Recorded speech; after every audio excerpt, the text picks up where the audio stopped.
ይህ ለመላ ኢትዮጵያውያን የተጻፈ ደብዳቤ የአብይ አህመድ መንግሥት ከ200 እስከ 400 ሺህ ሰራዊት ያላቸው ስድስትና ከዚያ በላይ እዞችን አሰልፎ ከከበባቸውና ከዛሬ ነገ የመጨረሻውን ጄኖሳይዳዊ ጦርነት ይከፍትብናል ብለው ከሚጠብቁ ሚሊዮኖች ተጋሩ በአንዱ የተጻፈ ሲሆን ከቻልክ ከእኔ የተሻለ አማርኛ በሚያውቅ ሰው አርመህ በሚዲያ ብታቀርብልኝ ምስጋናዬ ትልቅ ይሆናል። ይህን ጽሑፍ ካቀረብክልኝ አብይ አህመድ ጦርነቱን ከጀመረ በኋላም ካለውበት ግንባር ሆኜም ስለ ሁኔታው የቻልኩትን ለመጻፍ እሞክራለሁ። በእርግጥ ፈጣሪ በሕይወት ካቆየኝ ቃሌን አክብሬ ብቅ ማለቴ አይቀርም። አዎ እኔ አንድ ትግራዋይ ታጋይ ነኝ። አብይ አህመድ በሚባል ጨካኝ መሪ መንግሥት ዘመን በአንድ ንጹሕ ሕዝብ ላይ 2 ጄኖሳይዳል ጦርነቶች ሲፈጸሙ በቦታው ቆሜ ለመመልከት ብቻ ሳይሆን ታጥቄም ለመመከት እድል ያገኘሁ አንድ ትግራዋይ ነኝ። ትዕግስትና አስተዋይነቱ ወደር የለውም ብዬ ከመመካበት ከጀግናው ሕዝብ አብራክ የተከፈልኩና ለዚህ ሕዝብ የማልከፍለው ዋጋ የለም ብዬ የቆረጥኩ የትግራይ ልጅ ነኝ። እናቶቼና እህቶቼ በባለጌዎች ሲደፈሩ፣ የትግራያችን ሉዓላዊ መብት ሲጣስ አሻፈሬ ብሎ ጠመንጃ ያነሳው ከዳንሻ እስከ ሸውዓተ ሕጉም፣ ከጭፍራ እስከ አምባሰል፣ ከደብረ ታቦር እስከ ሚሌ ግንባሮች፣ የማታ ማታ ደግሞ ከቆቦ እስከ ዴስዓ፣ ከአዲግራት እስከ ማርያም ሸዊቶ በተካሄዱ የመከላከል ውጊያዎች የተሳተፍኩ የቆሰልኩና የደማሁ ግን ደግሞ ከሞት የተረፍኩ የሕዝብ ልጅ ነኝ።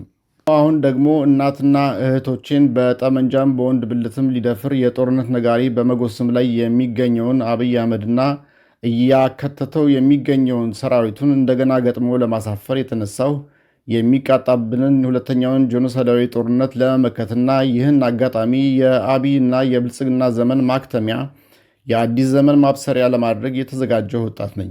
የትግራይ ሰራዊት ጓዶቼና ከጎኔ የተሰለፉ የትግራይ ወጣቶችና በደጀነት የቆመው መላው ትግራዋይ የግፍ አገዛዝና ብሔራዊ ውርደት ያብቃ ያዕክል ብሎ በመነሳት በአብይ አህመድ የሚጀመረውን ጦርነት ድል እንደምንነሳው እተማመናለሁ።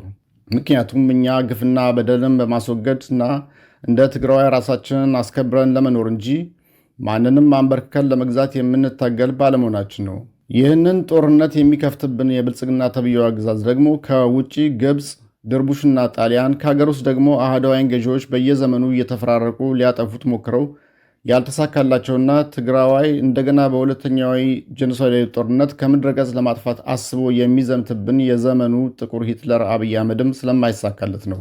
እንኳን ብቻውን በቀረበት በዚህ ጊዜ የአገር ውስጥና የውጭ መንጋዎችን ሁሉ አሰባስቦ ያደረገው ሙከራም አልተሳካለትምና በዚህኛው ጦርነት ውድቀትና ውርደቱን ከማፋጠን በቀር ሌላ ዕድል አይኖረውም። እኛ ተጋሩ ይህን ጦርነት ለመጀመር አንዳችን ፍላጎት እንደሌለን በተደጋጋሚ ተገልጿል። አሁንም የለንም። ወደ ጦርነት የምንገባው የአብይ አህመድ መንግሥት ከ6 በላይ እዞችን በራሳችን መሬትና በአጎራባች ክልሎች አስፍሮ ለዓመታት የተዘጋጀበትን የእብሪት ጦርነት በመጀመር እንድንዋጋ ስለሚያስገድደን ብቻ ነው። ባለፈው ጦርነት ሰሜን እዝ ተመታብን በሚል ቅጥፈት የወረረን የአብይ አህመድ መንግሥት አርፈን በተቀመጥንበት ብዙ ግፎች ሲፈጸምብን ከቆዩ በኋላ አሁን ደግሞ የፕሪቶሪያውን ስምምነት በግላጭ አፍርሶ ከ6 በላይ እዞችን በማሰለፍ ሊያጠፋን ተነስቷል። እንደሚታወቀው ሁሉ ከፕሪቶሪያው ስምምነት በኋላ የትግራይ ሕዝብና መሪዎቻችን ከብልጽግና መንግሥት ጋር ዳግም ወደ ጦርነት እንድንገባ የሚያስገድድ አንዳችም ትንኮሳ አላካሄዱበትም። መላ የአገሪቱ ሕዝብ እንደሚታዘበው እኛ ተጋሩ ገደብ የለሽ ግፍና በደል እየደረሰብንም ቢሆን የአብይ መንግሥት የፕሪቶሪያውን ስምምነት እንዲያከፍር ከመጠየቅ ውጭ አንዳችም ጠብ አጫሪ ድርጊት አልፈጸምንም። ስርዓቱ ሕገ መንግሥታዊ መብቶቻችንን እስካከበረ ድረስ በስምምነቱ መሠረት ከባድ መሳሪያዎቻችንን ሁሉ አስረክበን ወደ ተሟላ ሰላማዊ ሕይወት መመለስ ጀምረን ነበር።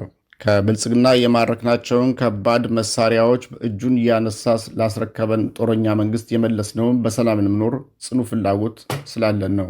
አእምሮ በእብሪት ሞራ የተለበደው የብልጽግና መንግሥት አንዴ ሉዓላዊ ግዛታችንን ተፈናቃዮችን ወደ ቦታቸው አልመልስም ሲለን፣ ሌላ ጊዜ በጀታችንን በመከልከልና ብዙ ግፎች በመፈጸም ሲተነኩሰንም በትዕግስት ከማለፍ በስተቀር እልህ ተጋብተን አጸፋ አልመለስንም። በነ ጌታቸውና ጻድቃን በኩል ያስኮበለላቸውንና በጀኔራል ተስፋዬ ረጋሳ መሪነት የሚያሰማራቸውን የስምረት ታጣቂዎችን እየላከ በጸለምትና በራያ በኩል ሲተኩስብን ራሳችንን እየተከላከልን በትዕግስት ከማለፍ በስተቀር ወደ ጦርነት ለመግባት አልፈለግንም። ወደ ጦርነት ብንገባ ፋኖ፣ ኦነግና ሌሎች የታጠቁ ኃይሎች በስርዓቱ ላይ ከሚያካሄዱት ትግል በማበር የብልጽግናን ዕድሜ ለማሳጠር እንደማይከብደን እያወቅን አርፈን የተቀመጥነው ለሰላም ዕድል ለመስጠት ስንል ብቻ ነው። ለወጣቶች ደንታ በሌለው የብልጽግና መንግስት የምትመራው ኢትዮጵያ ትዕግስትን የመረጥነው የሰላም ወዳዱን ኢትዮጵያዊ የህዝብ ድምፅ እየሰማን መታገስ በመፈለጋችን እንጂ ከያዘ የሚያደቅ ብርቱ ትግራዋይ ክንድ እንዳለን ጠፍቶብን አልነበረም፣ አይደለም። ከምንም ነገር በላይ ደግሞ የሰላም ወዳዱና ታጋሹ ህዝባችንን ድምፅና ፍላጎት በመስማት ሰላሙን በሰላማዊ መንገድ ለማስመለስ በመወሰናችን ነው። አለዚያማ ኢትዮጵያ በጦርነት ጠማቂው የብልጽግና መንግስት ከአንድ ጦርነት ወደ ሌላ ጦርነት እያመራች እጅጉን በተዳከመችበት በዚህ የትርምስ አገዛዝ የሰራዊትም ሆነ የሚሊታሪ ሳይንስ ድህነት፣ የጀግና ወላጆችና ልጆች እጥረት ስላለብን አልነበረም፣ አይደለምም። አብይ አህመድ ግን ዝምታችንን ፍርሃት አድርጎ ቆጥረው ከታጋሹ ህዝባችን የተማርነውን ኢዮባዊ ትዕግስት ድግመት አድርጎ ተመለከተው። ለሰላም ዕድል መስጠታችን ሌላ አማራጭ እንደሌለው እየተቆጠረ ቢፈልግ እንደ እንስሳ ልጓም አስገብቶ በዱላ እየቀጠቀጠ ሊገዛን አድርጎ ያስባል። ነገር ግን ትዕግስትም ሆነ ዝምታ ለሰላም ሌላ ዕድል የመስጠት ፍላጎትም ሆነ አይቶ እንዳላዩ የማለፍ ምርጫ መውሰድ ብቸኛው መንገድ እንዳልሆነ አሳምረን እናውቃለን። የአብይ አህመድና የብልጽግና እብሪትም ሆነ የእኛ የተጋሩ ትዕግስት ገደብ አለውና እብሪተኛው የብልጽግና አገዛዝ ልክ በሌለው ትንኮሳው ሰላም የነሳው ህዝባችንን እንደገና ሰላም ሊነሳ ሲቅበዘበዝ አይተን እንዳላየ መሆን በጭራሽ የሚቻል አይደለም። የህልውና ፈተና አይኑን አፍትቶ ጥርሱን አግጥጦ ሲመጣብን አንገታችንን ደፍተን ከእብሪተኞች ሰላም እናገኛለን በማለት እጃችንን አጣጥፈን የምንቀመጥበት ሁኔታ አይኖርም። ትግራይም በአሻጥር ብዛት ማንበርከክ እንደማይችል የተገነዘበው የብልጽግና አገዛዝ መብታችንን ረግጦ ሰላማችንን በተላላኪዎቹ ማወኩ ሳይበቃው በተጠናወተው እብሪት ተገፋፍቶ ድጋሚ ሊያጠፋን ሌላ ዙር ጄኖሳይዳዊ ወረራ ለማካሄድ ከሀገር መከላከያ ሰራዊቱ አብዛኛውን በትግራይ ድንበር ላይ በማስፈር ጦርነቱን ለመጀመር የመጨረሻውን ፊሽካ በመጠባበቅ ላይ እንዳለ እየተመለከትን እንደ በግ እየተጎተትን ለመታረድ ቁጭ ብለን አንጠብቅም።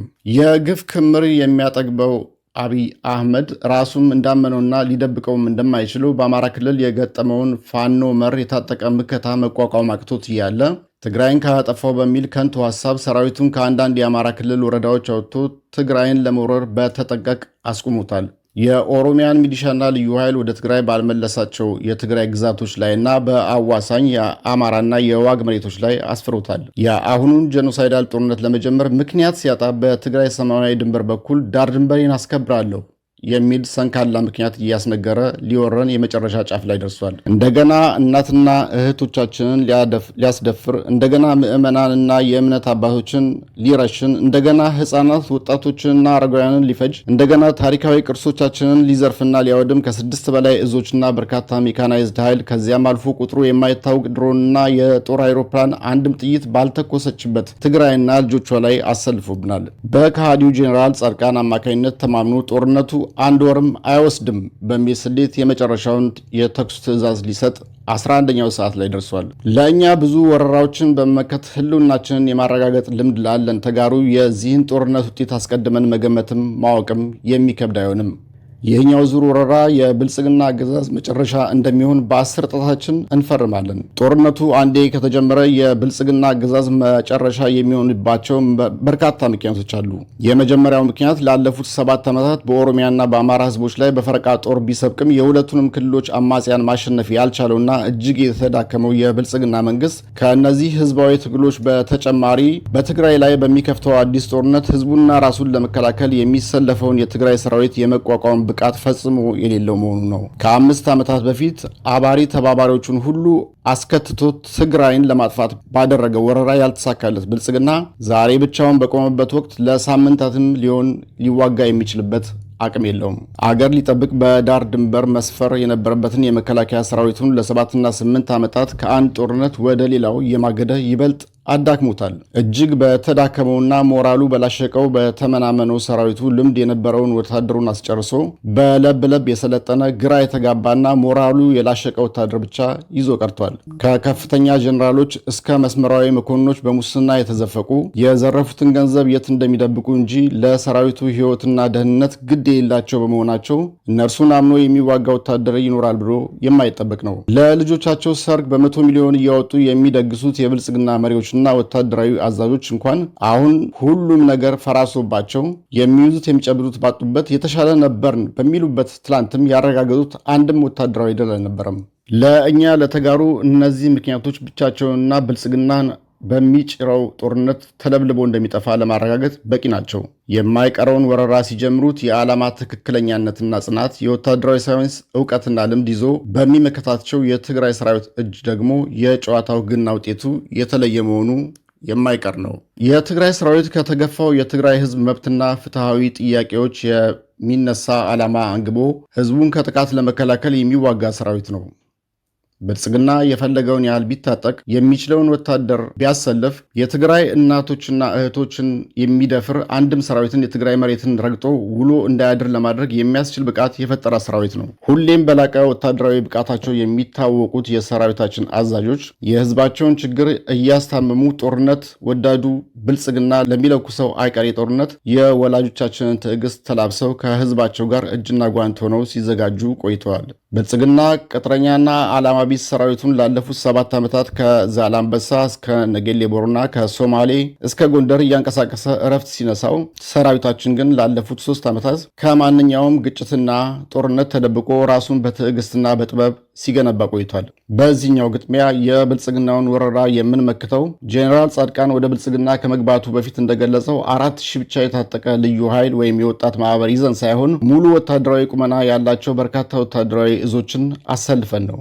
አብይ አህመድ ጦርነቱን ሲጀምረው ከፊት ለፊቱ የመከላከል ቁመና ይዞ የሚጠብቀው ለፕሪቶሪያው የሰላም ስምምነት ተግባራዊነት የሚቻለውን ሁሉ አድርጎ የሚገባውን ሳያገኝ በአብይ አህመድና በእነጌታቸው ረዳ በመካዱ ከባድ ቁጭት የሚሰማው ሰራዊታችንና ደጀን ህዝባችንን ነው። አሁንም ብልጽግናዎች ሞራሉ የደቀቀውን ሰራዊታቸውን አሰማርተው ጦርነቱን እስኪጀምሩት ወታደሮቻቸው በትግራይ ህዝብ ላይ ተኩስ ከፍተው የተለመደ ጄኖሳይዳል ጦርነት እስኪሞክሩ ድረስ ሙከራቸውን በብቁ የመከላከል ውጊያ በማሸነፍ ህዝባችንን በብቃት ለመከላከልና ወራሪዎችን ለማሳፈር በተጠንቀቅና በትዕግስት የቆመ ሰራዊት ይዘን እንጠብቃለን። በተጨማሪም ከጎናችን መላው የኢትዮጵያ ሰላም ወዳድ ህዝብና ታጋዮቹ እንደሚቆሙና እንዳለፈው ብቻችንን እንደማንሆንም እንገምታለን። የመላው ኢትዮጵያ ህዝብ ብቸኛ ጠላት የሆነውን የብልጽግና መንግስት በመታገል ላይ ከሚገኙ ኢትዮጵያውያን ታጋይ ኃይሎች ጋር የትግል አጋርነት ፈጥረን የምናካሄደው ጦርነት መሆኑም አይቀርም። ስለዚህም እድል ብቻ ሳይሆን ፍትህ ብቻ ሳይሆን የኃይል ሚዛን ብልጫ ይዘን ነው የብልጽግና ወራሪ የምንመክተው። በዚህኛው መከተ የአብይ አህመድ ብልጽግና ያበቃልታል የምንለው በማያጠራጥረውና ጸረ ብልጽግና ኃይሎች ሁሉ በምንገነባው የጋራ የአቅም ብልጫ በመተማመን ነው። ብልጽግና ብዙ እድሎች የተሰጡት ቢሆንም ኃላፊነት የማይሰማው በመሆኑ እድሉን ያባከነ ከንቱ ፓርቲ ነው። የብልጽግናው መንግስትም ተመሳሳይ ነው። በአንድ አምባገነን ሰው እጅ የወደቁት ብልጽግናና አገዛዙን በተግባር የወደቁና ከየክልሉ አሉ የተባሉ ውዳቂዎችን አሰባስበው ጊዜ ለመግዛት የሚፍጨረጨሩ ተስፋ ቢሶች ሆነዋል። ኢኮኖሚውን አድቅቀው የህዝቡን ማህበራዊ ህይወትና መልካም ግንኙነት አፈራርሰው በሁሉም የተጠሉና ከሁሉም ክልል ህዝብ የተነጠሉ ሆነዋል። ሽመልስ አብዲሳ በጨፌ ኦሮሚያ ስብሰባ ላይ ጠላቶቻችን አዲስ አበባን ቢይዙ እንደገና ታጥቀን በመታገል እናስመልሳታለን ማለቱ ሲሉ ሰምታ እንደሚባለው ቢሆንም የአዲስ አበባ ነገር ያበቃለ ስለመሆኑ የእምነት ቃሉን የሰጠበት ነው። ራሱ አብይ አህመድም ቄለም ወለጋ ላይ የኦሮሞን ህዝብ ጠላቶቻችን ተባብረው የኦሮሞን ስልጣን ሊነጥቁ ነው ብሎ ለማነሳሳት መሞከሩም በተመሳሳይ ጋቢጸ ተስፋ ውስጥ መውደቁን የሚመሰክር ነው። የብልጽግና መሪዎች የ4 ኪሎ ወንበራቸውን እንደሚያጡት እርግጠኛ በሆኑበት በአሁኑ ጊዜ የግፋቸው ሰለባ ያደረጓቸውን ህዝቦች ትግል የሚመሩት ታጋይ ድርጅቶች ደግሞ ከነሱም በላይ ውድቀታቸው እንደተቃረበ ያውቃሉና መላ ኢትዮጵያውያን ለድህረ አብይ ሰላማዊ የተረጋጋ ሽግግር መዘጋጀት ይገባናል። የትግራይ ህዝብ 4 ኪሎ ተቀምጦ ህይወቱን የሚያውክበት መንግስት ከዚህ በላይ ለመሸከም ፈቃደኛ አይደለም። የህዝቡን መብትና ጥቅም ለማስጠበቅ የተነሳው የትግራይ ሰራዊትም በፊንፊኔ የሚባል በአዲስ አበባ በቤተ መንግስትም ሆነ በሲቹዌሽን ሩም ሆነው ሰራዊትና ድሮን እየላኩ የህዝባችንን ሰላም የሚነሱትን ጨካኞች የሚሸከምበት ትከሻ የለውም። ቅዱስ መጽሐፉ በሰይፍ የሚገዙ በሰይፍ ይጠፋሉ እንዲል የባለሰይፉ ብልጽግና አገዛዝ ከዚህ በላይ እንዲቆይ እድል ሊሰጠው አይገባም እንላለን። እኛ ተጋሩ ከአሁን በኋላ የምንጨነቀውና ሁሉም ጥረታችንን የሚያተኩረው ከሌሎች ብሔር ብሔረሰቦችና ህዝቦች ወንድምና እህቶቻችን ጋር በመሆን ሰላምና መረጋጋት የሰፈነባት ሁሉም ህዝቦች ተከባብረው የሚኖሩባት ኢትዮጵያን ለመፍጠር እንጂ የባለጌዎችና አደራ በሊታዎች መንግስት በምርጫ ስም ሌላ ዕድል እንዲያገኝና እንደገና እንዲያባክነው ሊሆን አይችልም።